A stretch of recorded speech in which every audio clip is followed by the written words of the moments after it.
Kalau kamu sedang sendirian sekarang, pastikan pintu terkunci dan lampu tidak sepenuhnya mati. Karena malam ini, kita akan membuka arsip tentang sebuah tempat yang seharusnya tidak pernah dihuni lagi. Ini bukan cerita karangan. Ini bukan pula kisah untuk menakut-nakuti.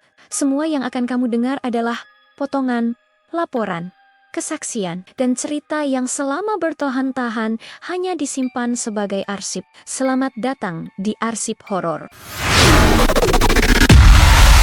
Rumah itu berdiri di pinggir kota, jauh dari pusat keramaian, di antara bangunan lain yang sudah berubah fungsi menjadi ruko dan gudang.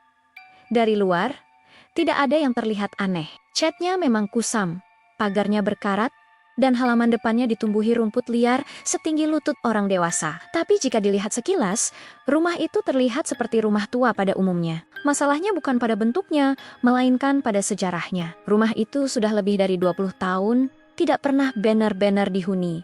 Meskipun berkali-kali berpindah kepemilikan, warga sekitar menyebutnya sebagai rumah yang tidak pernah bisa dijual. Bukan karena harganya terlalu mahal, bukan pula karena lokasinya buruk. Setiap kali ada orang yang mencoba membeli atau menempatinya, selalu ada kejadian yang membuat mereka pergi dalam hitungan hari. Bahkan, jam anehnya, tidak pernah ada laporan resmi ke polisi. Tidak ada berita di koran, semuanya berhenti di level cerita warga dan bisik-bisik malam. Pemilik pertama rumah itu adalah sebuah keluarga kecil yang pindah ke daerah tersebut pada awal tahun 80-an. Mereka dikenal tertutup dan jarang bergaul dengan tetangga. Menurut cerita warga lama, keluarga ini sering terlihat pulang larut malam dan jarang membuka jendela rumah mereka. Beberapa bulan setelah mereka menempati rumah itu, tetangga mulai mencium bau tidak sedap dari arah halaman belakang. Bau tanah basah bercampur sesuatu yang amis, terutama saat hujan turun di malam hari. Suatu pagi, rumah itu mendadak ramai. Polisi datang, ambulans datang, dan setelah itu rumah tersebut langsung dikosongkan. Tidak ada yang pernah tahu apa yang sebenarnya terjadi di dalam rumah itu. Warga hanya mendengar kabar bahwa seluruh anggota keluarga ditemukan meninggal. Tidak ada upacara pemakaman yang melibatkan warga sekitar. Tidak ada pengumuman resmi. Setelah hari itu, rumah tersebut dikunci dan tidak pernah benar-benar dibuka lagi untuk waktu yang lama. Beberapa tahun kemudian, rumah itu kembali muncul di pasaran. Papan dijual, dipasang di depan pagar. Menurut warga, papan itu tidak pernah bertahan lebih dari 3 hari. Entah dicabut sendiri oleh pemilik, atau jatuh tanpa sebab yang jelas. Ada satu kejadian yang masih sering dibicarakan hingga sekarang. Seorang calon pembeli datang bersama agen properti pada siang hari. Mereka masuk ke dalam rumah, berkeliling, dan tidak menemukan apapun yang aneh. Namun saat mereka keluar, agen properti itu tiba-tiba jatuh pingsan di halaman depan. Ketika sadar, ia menangis dan menolak menjelaskan apa yang ia lihat di dalam rumah. Kesaksian pertama datang dari seorang tukang bangunan yang pernah diminta merenovasi rumah tersebut. Ia datang pada pagi hari, sendirian, untuk mengukur ulang beberapa ruangan. Awalnya semua terasa normal, namun saat ia masuk ke kamar belakang, ia mendengar suara seperti seseorang sedang menghitung pelan. 1, 2, 3. Suara itu berasal dari sudut ruangan yang gelap.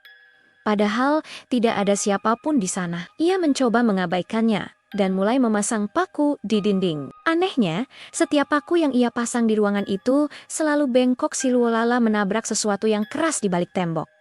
Padahal dindingnya hanya bata biasa. Tukang itu akhirnya keluar sebelum tengah hari. Ia meninggalkan semua peralatannya dan tidak pernah kembali. Beberapa hari kemudian, ia mengaku kepada warga bahwa sejak masuk rumah itu, ia selalu bermimpi berada di sebuah ruangan sempit tanpa pintu, dengan suara seseorang yang terus menghitung tanpa henti. Setelah kejadian itu, tidak ada tukang yang mau menerima pekerjaan renovasi di rumah tersebut. Kesaksian berikutnya datang dari seorang calon pembeli yang nekat menginap semalam untuk meyakinkan dirinya bahwa semua cerita itu hanya mitos. Ia datang dengan keyakinan penuh, membawa perlengkapan tidur, dan bahkan merekam video di dalam rumah sebagai bukti. Malam pertama berjalan normal hingga jam menunjukkan pukul 12 tepat. Saat itu, ia mulai mendengar suara langkah kaki dari arah loteng. Langkahnya pelan, teratur, dan berhenti tepat di atas kamar tempat ia tidur. Sekitar pukul 3 pagi,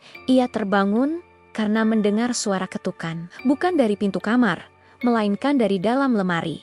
Ketukannya pelan, tapi konsisten. Saat ia memberanikan diri membuka lemari, tidak ada siapapun di dalamnya. Namun bau tanah basah langsung memenuhi ruangan. Pagi harinya, ia keluar dari rumah itu tanpa mengambil barang-barangnya dan tidak pernah kembali lagi. Anak-anak di sekitar rumah itu juga punya cerita sendiri. Salah satunya adalah seorang anak kecil yang sering bermain di halaman rumah tetangga. Ia pernah mengatakan kepada ibunya bahwa ia melihat seorang nenek berdiri di jendela rumah kosong itu, melambaikan tangan sambil tersenyum. Padahal, menurut warga, tidak pernah ada orang tua yang tinggal di sana sejak rumah itu dikosongkan puluhan tahun lalu. Cerita-cerita ini terus bertambah seiring waktu, membentuk sebuah arsip tak tertulis yang hanya beredar dari mulut ke mulut. Tidak ada yang berani memastikan kebenarannya, tapi tidak ada pula yang cukup berani untuk membantahnya.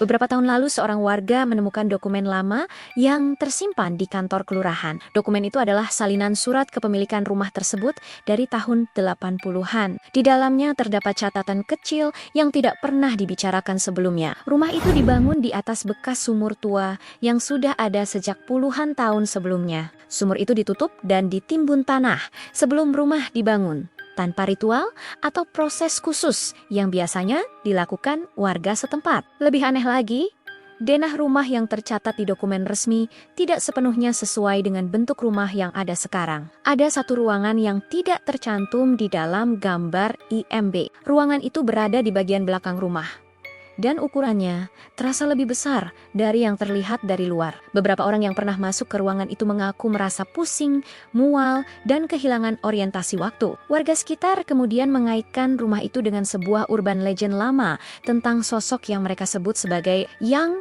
menunggu. Sosok ini dipercaya tidak akan mengganggu selama rumah itu kosong. Namun setiap kali ada manusia yang berniat untuk memiliki atau menempatinya, sosok tersebut akan menunjukkan keberadaannya.